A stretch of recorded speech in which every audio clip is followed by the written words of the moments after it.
So, nagising ako ng mga bandang 5 ng umaga. Tapos yun, hinikayat na naman ako ng kalaban na masturbate. Ang dami pumapasok na images sa isip ko. Yung mga images or clips na nakita ko na noon, napanood, ginamit noon para mag-masturbate. During the time na sobrang imprisoned pa ako ng lust. Actually, ngayon, nilalabanan ko ang lust. Sobrang hirap kasi talaga. Noon,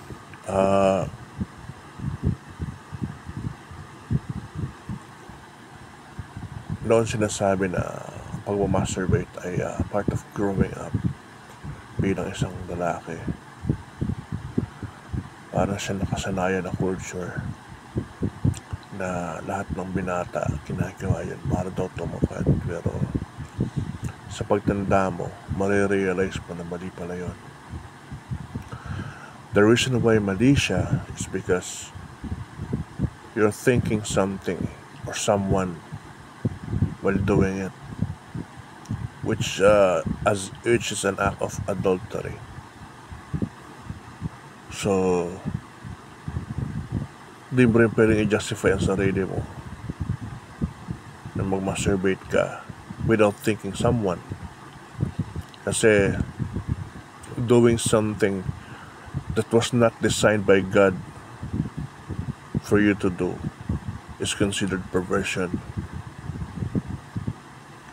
So that's why. So ginawa tayo ng Panginoon na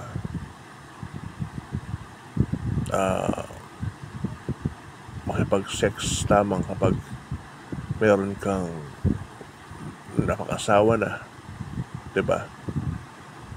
Hindi naman yung sinabi na magkaroon ka ng sex fantasy habang ginagawa may masturbation. So that is considered perversion.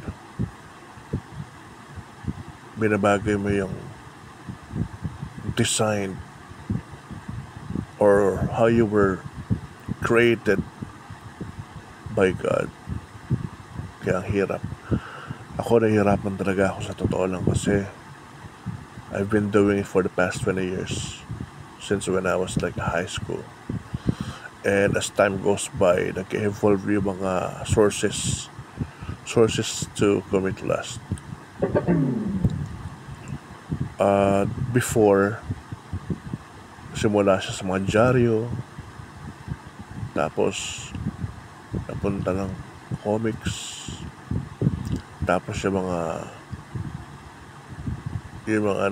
ads, yung pagpibili ka ng mga ng mga shopping, may mga clips, may mga magazines doon na may lingerie mga babae, tapos naging video or whatnot dyan. Diretso, challenging pala talaga siya. Sobrang challenging bumalik sa Panginoon. Kaya I'm encouraging sino nakakapanood dito, meron kang anak na gagawa ng gano'n, I suggest to make him stop. Kasi pag narunong siya sa ganong klase ng bisyo, baka hindi na siya makabalik. Ako, hirap na hirap. I've done so many things na dapat hindi ko ginawa. And I'm so not proud of it. So I always pray to Jesus. Always pray to God. Sana, kung pwede nga lang mabagaw ko 1 times, malimutan ko lahat ng mga nalaman ko. Terms, yung mga tawag sa mga